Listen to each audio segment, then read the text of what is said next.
अध्याय 16वां श्रीमन नारायण का वृत्तांत। मैं श्रीपाद के दिव्य चरित्र का मनन और मन में उनका नाम स्मरण करता हुआ आगे बढ़ा। मैं कुरवपुर के निकट आ गया था, जहां श्रीपाद अभी बसे हुए थे। इस सोच ही से मन में खुशी से मैं नाचने लगा। सड़क के किनारे एक गन्ने का खेत था। उसमें एक किसान मंच पर आराम से बैठा हुआ था। मुझे देखकर उसने विनम्रता से कहा, आर्य, थोड़ी देर यहाँ आराम कीजिए, गन्ने का रस पीकर जाइए, आइए। मैंने रस पिया जो अत्यंत मधुर था। वो किसान ये बात जानकर बहुत खुश था कि मैं श्रीपाद जी के दर्शन के लिए जा रहा हूँ। वो अपने बारे में बोलने लगा, आर्य, मैं श्रीमन नारायण हूँ।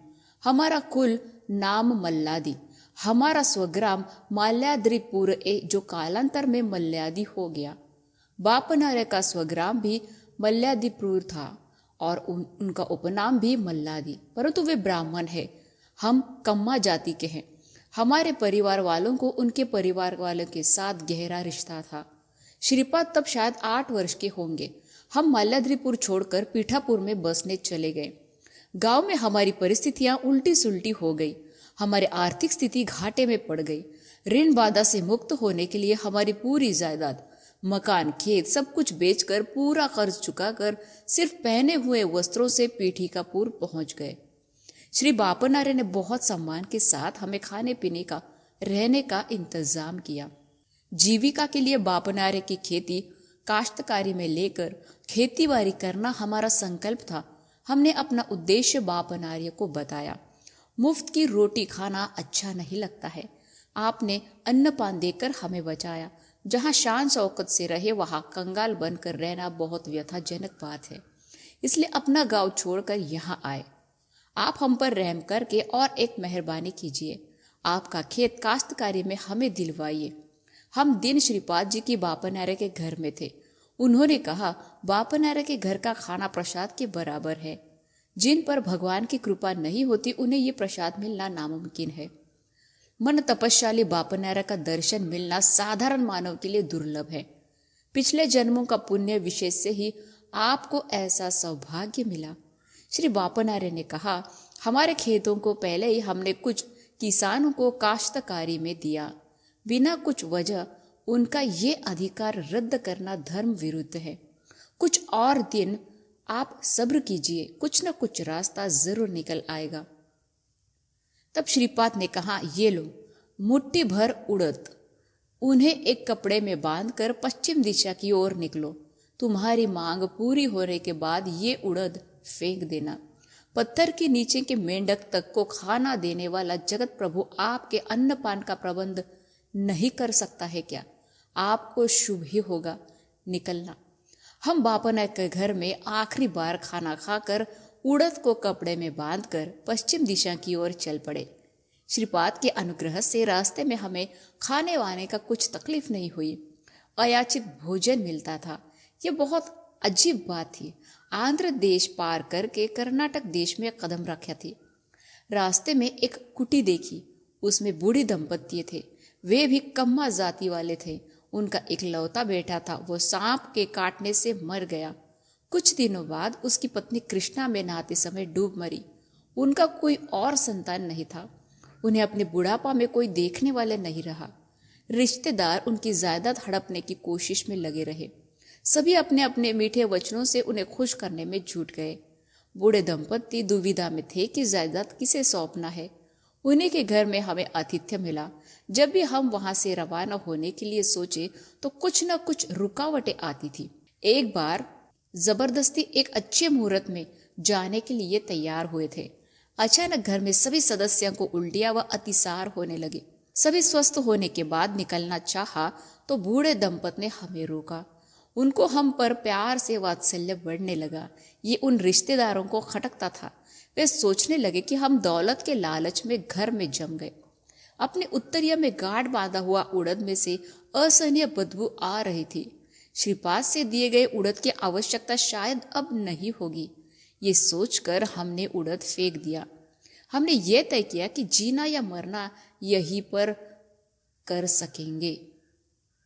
रिश्तेदारों को उनकी दौलत चाहिए, बल्कि वे नहीं। हाँ, दुनिया के कई अजीब पदार्थों में ये एक है। हम भी उन्हीं की जाति के लोग के कारण वे दंपत्ति हमें दत्त लेना चाहते थे। इस बात का आभास रिश्तेदारों को हो गया। वे जायदाद हाथों से निकलना जाना बर्दाश्त नहीं कर सके। उन्होंने करार किया कि सब मिलकर किसी न किसी तरह से हमें घर से रफा दफा करके जायदाद आपस में समान हिस्से से बांट लेंगे। उनकी जान पहचान का एक ज्योतिषी था। उन्होंने आपस में मिली भगत की, उसे घर ले आए। ज्योतिषी ने कहा, आपके घर की ये अतिथि अमंगल जातक वाले हैं। वे घर में रहेंगे तो आपकी लक्ष्मी रूठ कर चली जाएगी। ऊपर से ज्योष्ठा देवी आपके घर में स्थिर निवास करेगी। जितना जल्दी हो सके इन्हें घर से निकाल दीजिए।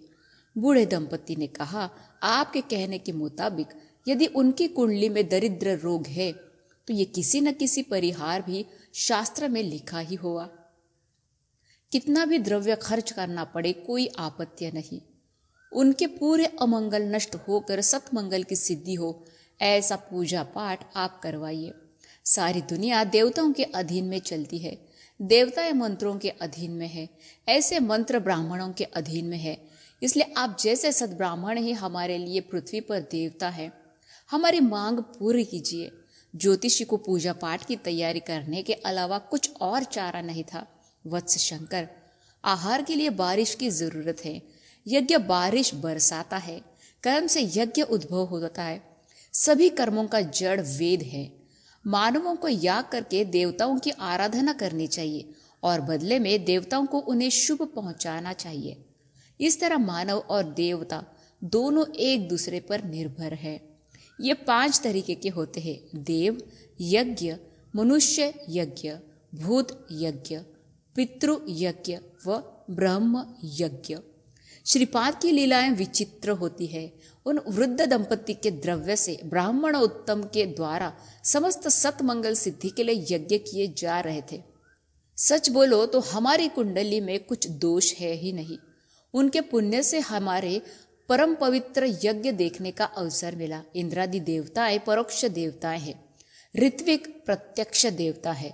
इंद्रादि देवताओं को हम में अर्पित किए जाने वाले अल्प हविस मंत्रों की शक्ति से किस देवता को कितने प्रमाण में चाहिए उतने प्रमाण में वृद्धि हो जाएगी। गाय, वेद, ब्राह्मण, पतिव्रताएं, सच बोलने वाले, निर्मोही, उदार व वितरणशीलों से भूमि का धारण किया जा रहा है। इन 7 प्राणियों से भूदेवी धारण की जाती है। खेतीबाड़ी करने के लिए यह बैल अत्यंत आवश्यक है। गौ माता से हमें घी, दूध, दही आदि भोग द्रव्य मिलते हैं। इस तरह गौ माता इहलोक की स्थिति में यज्ञ यागादि के जरिए परलोक की स्थिति के लिए भी सहायक प्रदान करती है। इंद्रादि सभी देवताएं वेद मंत्रों के साथ समर्पित किए जाने वाले हविस स्वीकृत करते हैं। समस्त धर्मों का मूल वेद है, इसलिए वेदों से भी भूमि धारण की जा रही है।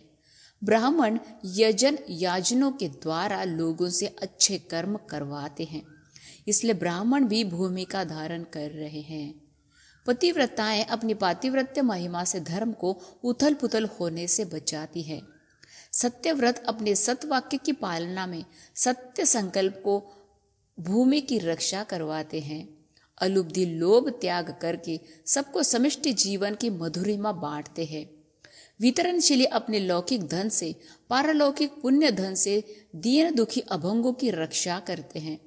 श्री बापनार्य जैसे महापुण्य पुरुष के दर्शन के द्वारा हमें निमित्त मात्र बनाकर खुद यज्ञ पुरुष श्रीपाद ने ही परोक्ष विधान में यज्ञ परिपूर्ण कराया और हमें धन्य भागा बनाया। अपने अनन्य भक्तों की रक्षा करने का तरीका। यज्ञ अच्छी तरह निर्विघ्न परिसमाप्ति हुआ। वृद्ध दंपति ने हमें वारिस बनाया। रिश्तेदारों को ये सब कुछ नापसंद था। हमारे एक खेती में मिर्ची की उपज थी।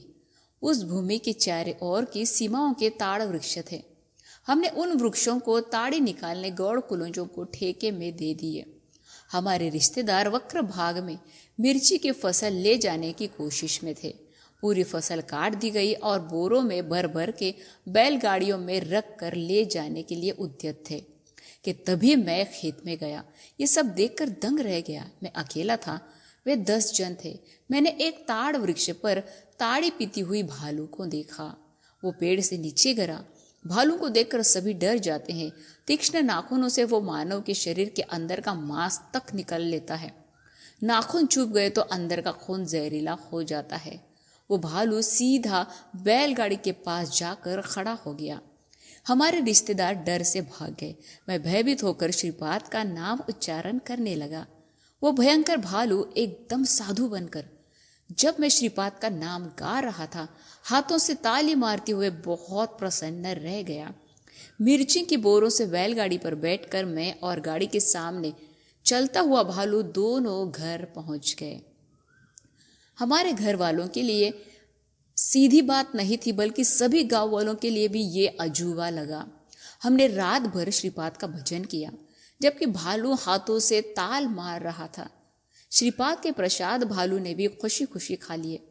उस दिन से भालू हमारे परिवार का एक सदस्य बन गया। हम पर प्यार दिखाता था। जो लोग हमारे परिवार पर वैर भाव दिखाते थे, भालू के डर से थर थर कांपने लगे थे। वो हमारी खेती की रक्षा करता था। हमें अब चोरी का डर नहीं था। प्रत्येक दिन हमारे घर में श्रीपाद की लीलाओं की चर्चा, नाम स्मरण लगातार होते थे। जब श्रीमन नारायण ने ये बातें बता रहे थे, तब भालू गन्ने की खेती में आया। उसे देखकर मुझे पसीना छूटने लगा, लेकिन वो मुझ पर स्नेह भाव दिखाने लगा। श्रीपाद के नाम स्मरण से वो खुशी से कूदने लगता है। आजू बाजू के गांवों में एक तांत्रिक आया था। उसने क्षुद्रोपासना से कुछ शक्तियां कमाई। जो भी उनके पास जाते थे, वो उनसे बहुत धन लेता था। हमारे रिश्तेदारों ने उनका शरण लिया। उससे हमारे भालू पर तंत्र प्रयोग किया। भालू की समस्त शक्तियां लुप्त हो गई। भालू स्तब्ध लेट हुआ था। तांत्रिक के अनुचरों की खुशी का ठिकाना ना रहा। तांत्रिक अमुक योग प्रक्रिया से भालू के चैतन्य से तादात्म्य पाकर दूसरी प्रक्रिया से उसकी समस्त शक्तियां अपने अंदर आकर्षित किया। पुराने युग में वाली यह प्रक्रिया जानता था। सामने वाले व्यक्ति की शक्ति में से आधा भाग अपने में आकर्षित करता था। इसलिए श्री रामचंद्र ने 7 ताड़ वृक्षों के पीछे से वाली पर वार किया था। ये हम सब जानते हैं। श्रीपाद भक्तों को अपने प्रारब्ध कर्मों से कैसे बचाते हैं, तो चलिए ये जानते हैं। श्रीपाद की लीलाएं अनूह्य है। कार्य कारण संबंध ढूंढने निकलता रेत में सुई ढूंढने के बराबर है। कारण के बिना कार्य होता ही नहीं। इंद्र ने अपने धर्म के अनुसार कुंभ वृष्टि बरसाई। श्री कृष्ण ने अपने धर्म के अनुसार गोवर्धन उठाकर गायों को, गोपालों को की रक्षा की, अपना गोपाल धर्म निभाया। इस तरह श्रीपाद ने भी तांत्रिक की योग शक्तियों को काम करने दिया। भालू तांत्रिक पीड़ा के शिकारी हो गया, मगर भालू के किसी एक पुण्यांश उसे श्रीपाद का भक्त बनाया। वो अंदर ही अंदर रोने लगा। प्राणियों की रुदन श्रीपाद अवश्य सुनते हैं। जीवियों को अपने अपने कर्मों का फल भुगतना पड़ता है, लेकिन श्रीपाद अपने अनुग्रह से उन पापों के फल की तीव्रता कम करते हैं। श्रीमन नारायण घर में अमुक दिन दत्त कथा प्रसंग व श्रीपाद वल्लभ नाम पारायण विधिवत हो रहा था। कुछ भक्तों के मन में कई संदेह थे। कुछ भक्त अन्य मनस्क थे। सिर्फ कुछ श्रद्धालुओं को श्रीपाद पर अचंचल भक्ति थी। नाम पारायण के समय विचित्र घटना घटी। निस्तब्ध जिंदा लाश की तरह पड़ा हुआ भालू में चैतन्य आने लगा। अपने पूर्व शक्तियां फिर से पाने लगी। जब भक्त नाम पारायण कर रहे थे, वो आनंद से झूमने लगा। दत्तात्रेय जी का योग अन्य सभी लोग प्रक्रियाओं से अतीत है। भालू के भल्लुक आत्म चैतन्य तांत्रिक में स्थानांतरित होने लगा, जिससे तांत्रिक का आत्म चैतन्य मान तत्व से भल्लुक तत्व में परिवर्तित होने लगा। भालू में भल्लुक तत्व लुप्त होकर मानव तत्व आकृति धारण करने लगा। मानकावार के रहते हुए मांत्रिक भल्लुक की तरह व्यवहार करने लगा। उसके अनुचर ही उसे रस्सी से बांधकर जंगल में छोड़कर आए थे। भालू मानव भाषा में बोलने लगा, महाशय, मैं पिछले जन्म में महाजन था, ब्याज पर ऋण देता था, ज्यादा ब्याज वसूल करते हुए लोगों को बहुत दुख दिया। उन कर्मों का नतीजा मेरा ये भालू जन्म। पूर्व जन्म विशेष से श्रीपाद पर भक्ति हुई और उनका अनुग्रह प्राप्त हुआ। श्रीपाद साक्षात दत्त प्रभु है। उनके अनुग्रह से मुझे उत्तम जन्म प्राप्त होने वाला है। तांत्रिक ने कई पाप कर्म किए। इसके अलावा श्रीपाद भक्त मूक प्राणी मुझे हानि पहुंचाना चाहा। श्रीपाद के हाथों में उसे सजा भुगतनी पड़ी। वे रक्षा भी करते हैं और सजा भी देते हैं। जो निश्चल भक्ति से उनकी आराधना करते हैं उनसे वे कायम प्रसन्न रहते हैं। जो भक्तों की निंदा करते हैं वो उन्हें तकलीफ पहुंचाते हैं, उन लोगों को वो सजा देते हैं। सजा भुगतने के बाद क्रमशः वे भक्ति मार्ग पर आ जाते हैं। अंत में उसने घोषणा की, श्रीपाद का नाम पारायण करो, मैं सद्गति पाने जा रहा हूं। सभी आश्चर्यचकित होकर श्रीपाद का नाम पारायण करने लगे। भालू तन्मय अवस्था में था। नाम स्मरण जारी था। कहीं से 3 नागराज आए। नाम स्मरण सुनते सुनते वे भी तन्मय हो बैठे। भालू ने चैन की सांस ली। वे 3 नागराजों ने भालों को 3 बार परिक्रमा की। वे सांप कहाँ से आए थे, क्यों आए थे, किसी को समझ में नहीं आया। जैसे मनुष्य का दहन संस्कार किया जाता है उसी प्रकार भालू का किया गया। 3 नागराज उस दिन से हमारे घर में रहने लगे। हम सर्वकाल सर्व अवस्थाओं में श्रीपाद के नाम से डूबे रहते हैं। श्रीपाद को भोग चढ़ाया गया। दूध वे 3 नागराज पीते थे। यदि भीड़ में मासिक धर्म वाले औरतें या मैल दोष वाले व्यक्ति हो तो वो फूंक मारते थे। नागराज हमारे घर में रहने के कारण कुछ लोग हमारे घर आने के लिए डरते थे, लेकिन दत्त भक्त आराम से हमारे घर आते थे। दत्त या श्रीपाद का नाम सुनते ही भक्ति भाव से फन हिलाते थे। बूढ़े दंपति के घर का कुछ भाग रिश्तेदारों ने आक्रमण किया। गांव के प्रमुख ने उस जगह को विवादास्पद जगह निर्धारण की।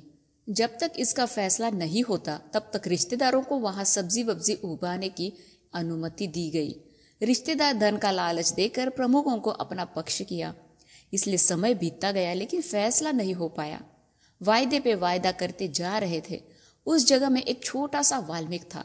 नाग चतुर्थी के दिन वाल्मीकि में दूध डाला करते थे। तब तक इस वाल्मीकि में सांप नहीं थे, इसलिए निर्भय होकर उसके अंदर दूध डालते थे और प्रार्थना करते थे, नाग देवता आपका दर्शन भाग्य दीजिए, हमारे मन्नतें पूरी कीजिए। जो ऐसी प्रार्थना करते थे वे सभी अच्छी तरह जानते थे उस वाल्मीकि में एक सांप भी नहीं था। श्रीपाद बहुत चमत्कारी है। नाग चतुर्थी निकट आ रहा था। पड़ोसी प्रार्थना करने वाले, दूध डालने वाले सभी इस बार वाल्मीकि के निकट आने के लिए भी डर रहे थे। नाग चतुर्थी का दिन आ ही गया। दुनिया इतनी निराली है, प्रार्थना करते हैं कि नाग देवता एक बार साक्षात्कार हो जाओ। जब सामने साक्षात्कार होता है तो डर के मारे छुमंतर हो जाते हैं। हम और हमारे नए माता पिता श्रीपाद को भोग चढ़ाने के बाद दूध वाल्मीकि के पास रखकर प्रार्थना की। 3 नाग आए, दूध पीकर वाल्मीकि के अंदर चले गए। हमारे अलावा उस दिन दूसरा कोई नागों को दूध नहीं दिया। नागों की रक्षा और मांत्रिक को सीख। नाग चतुर्थी के दिन एक मांत्रिक हमारे गांव आया था। ग्राम प्रमुख व भी रिश्तेदारों ने उसकी अच्छी खातिरदारी की। कितना भी जहरीला सांप क्यों ना हो, वो अपनी मंत्र शक्ति से उन्हें अपने वश में कर लेता था। किसी को भी सांप ने डस लिया है तो वो आसानी से मरे हुए आदमी से फिर से जीवित कर सकता था। उसके हाथ में गरुड़ रेखा थी। शास्त्रों के अनुसार जिसके हाथ में गरुड़ रेखा होती है उसे सांप वश हो जाते हैं। वे सब मिलकर हमारे घर के नागों को मारने की साजिश कर रहे थे। वाल्मीकि के चारों ओर आग लगा गई। मांत्रिक एक आसन पर बैठकर अजीबोगरीब तरीके से तंत्र करता हुआ जोर जोर से मंत्र उच्चारण करने लगा। इधर उधर उधेड़बेनों में रह की जाती सर्पों का मारना अनर्थक होता है। हम निस्सहाय थे। मासूम जाति सर्पों की रक्षा श्रीपाद ही करेंगे, इसी उम्मीद से हम बैठे थे। मंत्र शक्ति की अधीन हो गए जैसा सांप वाल्मीकि से बाहर आया। उससे मांत्रिक और उसके अनुचर बहुत खुश थे, लेकिन वो खुशी ज्यादा समय तक नहीं टिकी। बाहर निकले हुए सांप आकार में पल पल बढ़ने लगे। मांत्रिक और भी जोर से मंत्र पढ़ने लगा। मंत्राधीन जैसे वह सर्प अग्नि ज्वालाओं की तरफ बढ़ने लगा। वाह आश्चर्य! जहां से वे जा रहे थे वहां अग्नि ठंड पड़ रही थी कि मानो अग्नि उनके लिए रास्ता छोड़ रही है। वे सांप आराम से वहां से चले गए। मांत्रिक और उसके अनुचर ऐसे चकित थे कि काटो तो खून नहीं। मुखिया के लड़के में ऐसे लक्षण दिखे थे कि किसी सांप ने डस लिया हो। दूसरे लड़के की दृष्टि कम हो गई, वो कुछ देख नहीं पा रहा था। सांप उसे डसे बिना सर्पदष्ट के लक्षण दिखना पूरा शरीर विषपूरित होना, अचानक से अंधा बन जाना, ये सभी अनहोनी बातें थी। मांत्रिक ने कई मंत्र पढ़े लेकिन कुछ असर नहीं हुआ। उसके हाथ की गरुड़ रेखा धीरे धीरे पूरी गायब हो गई। मुखिया की कलेजा बैठ गई। अनाथ रक्षक श्रीपाद के सिवा दूसरा कोई रक्षक नहीं। मांत्रिक की सभी शक्तियां नष्ट हो गई और उसकी मृत्यु हो गई। श्रीपाद की लीला कब कैसी होगी किसको पता। मुखिया दौड़ता हुआ हमारे पास आया, जोर जोर से रोने लगा। हम करे भी तो क्या करे, इतना ही कहा कि तन मन से श्रीपाद का ध्यान करो, तुम्हारे बेटे ठीक हो जाएंगे। मांत्रिक की लाश प्रमुख के घर में थी। प्रमुख के बेटों की हालत बहुत बुरी थी। हमारे रिश्तेदार डर के मारे कांपने लगे। पूरा माहौल विषाद से भर गया। मांत्रिक की लाश को कब्रिस्तान लेके गए। लकड़ियां रखी गई और चिता को आग लगा दिया गया। लाश में अचानक चैतन्य आ गया। पूरा बदन आग से लपेटा हुआ वो लाश खड़ी हुई, आग बुझाने के लिए चिल्ला रहा था। कब्रिस्तान के पहरेदारों का कहना था कि मरा हुआ मांत्रिक ने प्रेतात्मा बनकर लाश के अंदर प्रवेश किया। यदि उसे बचाए तो वो शरीर के माध्यम से सभी नीच कार्य करेगा जो एक प्रेतात्मा कर सकती है। उसका शरीर जलकर राख हो जाएगा तो सिर्फ प्रेतात्मा ही बनकर रहेगा। कब्रिस्तान के पहरेदारों में एक सज्जन था। उसने मांत्रिक लाश को दुख नहीं दिया। उस पर पानी डाला, आग बुझाने की बात छोड़ो, घी डाला जैसा और भी तेज से जलने लगा। अनोखी बात यह थी कि शरीर आग से लपटा हुआ पर जल नहीं रहा था। अंग विकृत हुए नहीं, लेकिन हाँ, जलन की असीम पीड़ा का अनुभव तो अवश्य था। भोजन समय में पढ़ने वाला श्लोक।